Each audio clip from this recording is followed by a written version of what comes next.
성경 일독을 위해서 오늘 우리 함께 읽어나갈 하나님 말씀은 사도행전 19장부터 21장까지의 말씀입니다. 사도행전 19장에서 바울이 에베소에서 사역하는 내용이 나오게 됩니다. 에베소에 가서 이미 예수를 믿고 있는 성도들을 만났는데 그들이 요한의 세례만 알고 있을 뿐 성령에 대해서도 알지 못하고 있고 영적인 지식이 부족했습니다. 그들을 가르치는 내용이 19장 우리 2절부터 보시면 바울이 이렇게 그들을 가르칩니다. 여러분은 믿을 때에 성령을 받았습니까? 하고 물었다. 그들은 우리는 성령이 있다는 말을 들어보지도 못하였습니다. 하고 대답하였다. 바울이 다시 물었다. 그러면 여러분은 무슨 세례를 받았습니까? 그들이 요한의 세례를 받았습니다. 하고 대답하니 바울이 말하였다. 요한은 백성들에게 자기 뒤에 오시는 이 곧 예수를 믿으라고 말하면서 회개의 세례를 주었습니다. 이 말을 듣고 그들은 주 예수의 이름으로 세례를 받았다. 그리고 바울이 그들에게 손을 얹으니 성령이 그들에게 내리셨다. 그래서 그들은 방언으로 말하고 예언을 했는데 모두 12사람쯤 되었다라고 나오고 있습니다. 신령한 지식을 제대로 알아야 합니다. 성령에 대해서 알지 못할 때 경험하지 못하는 그 은혜가 바울이 와서 성령이 계시고 그분이 성도 안에 내주하시며 역사하신다는 것을 가르쳐주고 기도할 때 성령이 그 가운데 임하시면서 그들의 신앙이 한 단계 더 깊이 있는 곳으로 나아가게 되는 것을 보면서 우리도 하나님에 대해서 이 신령한 지식에 대해서 알기를 힘써야 함을, 배우기를 힘써야 함을 알 수 있습니다. 특별히 바울은 사역자였기 때문에 이러한 필요에 민감했고 두란노라는 사람의 건물을 빌려서 두란노 학당을 열어서 2년 동안 가르치는 내용이 이어서 나오게 됩니다.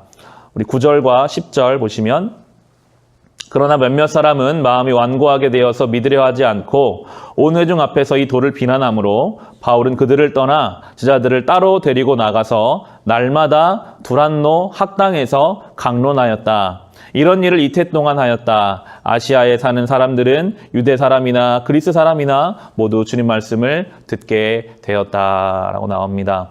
두란노는 사람 이름이라고 합니다. 그 사람의 건물을 빌려서 날마다 2년 동안 하나님의 말씀에 대해서 가르쳤고 그 2년의 시간이 지나면서 온 지역에 주의 말씀이 퍼져가게 됩니다. 시간을 들여서 주의 말씀을 배우는 이 사역이 에베소에 진행되면서 이어지는 11절부터 보시면 많은 기적들도 일어났습니다. 바울이 병고침의 은사나 귀신을 쫓아내는 사역들이 일어났고 결과적으로는 사람들의 삶의 변화가 에베소 땅에 찾아오는 것이 이어지는 17절 한 장 넘기셔서 17절부터 보시면 이에 에베소에 사는 모든 유대 사람과 그리스 사람에게 알려지니 그들은 모두 두려워하고 주 예수의 이름을 찬양하였다. 그리고 신도가 된 많은 사람이 와서 자기들이 한 일을 자백하고 공개하였다. 또 마술을 부리던 많은 사람이 그들의 책을 모아서 모든 사람 앞에서 불살랐다. 책값을 계산하여 보니 은돈 5만 립에 맞먹었다. 이렇게 하여 주님의 말씀이 능력 있게 퍼져나가고 점점 힘을 떨쳤다라고 에베소의 사역이 우리에게 설명되고 있습니다. 예수를 제대로 만나서 배우고 그 능력을 경험하면 자연스럽게 그 삶의 변화가 일어납니다. 구체적으로 이 마술을 부리던 사람들에 대한 설명이 나오는데요. 주술적인 행위였을 것입니다. 과학이 발달하지 않은 시대였기 때문에 그들에게 주술적인 것은 굉장히 큰 삶의 뿌리 깊이 박혀있는 그들의 생각이었는데도 그것들을 다 버리고 이제 하나님 중심으로 살아가겠다라는 결단이 여기에 나오게 됩니다.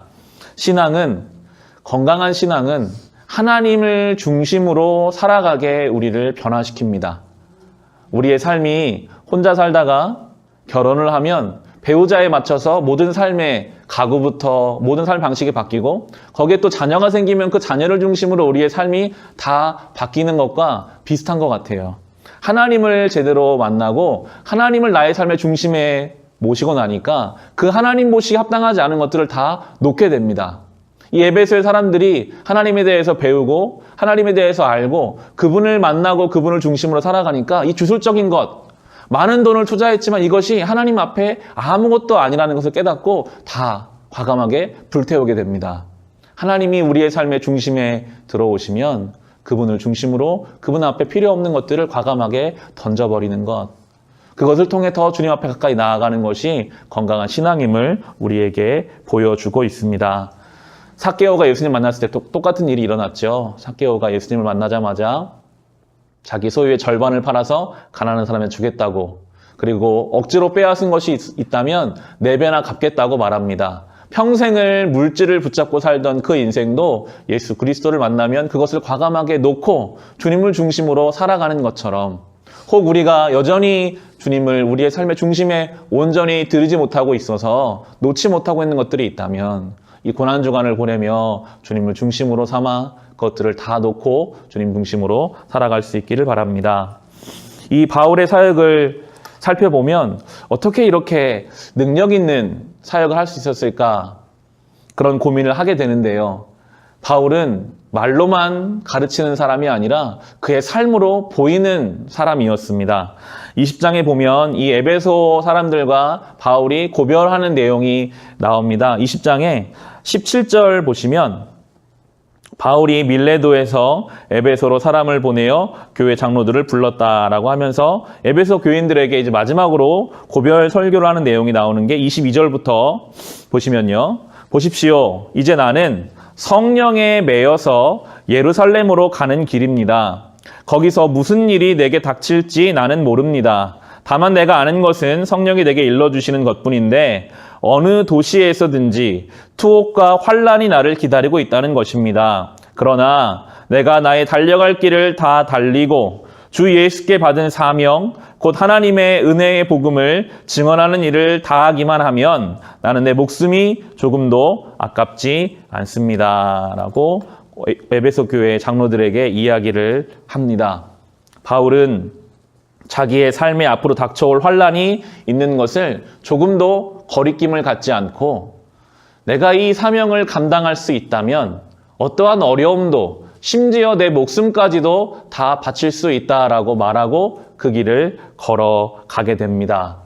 예수님께서도 이 고난의 때를 보내서 십자가에서 죽으심으로 순종하셨고 바울도 마찬가지로 내 삶에 다가올 환난보다는 주님께서 주신 사명을 더 중요하게 여기며 이 길을 따라갔습니다. 예수님 말씀하시죠. 나를 따라오려거든 자기 십자가를 지고 나를 따라와라. 십자가는 지는 것입니다. 이 세상은 이기는 것을 향해 달려가라고 말하지만 예수의 십자가는 죽는 것, 지는 것, 낮아지는 것입니다.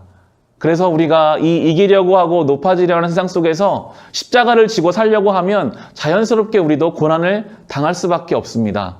바울이 말하는 것처럼 내가 저 사명을 향해 가려면 환란이 나에게 있다는 것을 나는 안다.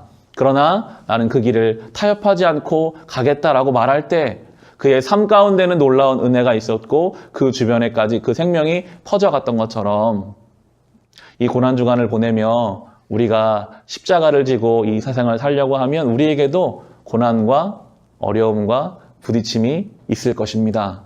그러나 우리가 그것을 알면서도 그 길을 걸어갈 때 우리를 통해 주의 일이 나타나게 될 것입니다. 사랑하는 삶으로 우리를 부르십니다. 인내하는 삶으로, 소망하는 삶으로, 믿음을 지키며 선한 양심을 지키는 이 삶을 우리가 타협하지 않고 포기하지 않고 그 나의 사명으로 받고 살아갈 때 우리의 삶에 은혜가 있음은 물론이요, 우리의 삶을 보는 우리의 가정, 우리의 교회, 우리의 주변 사람들에게까지 귀한 생명이 흘러가는 이 놀라운 역사를 한 주간 또 우리의 삶을 통해 경험할 수 있으시기를 주님의 이름으로 축원합니다.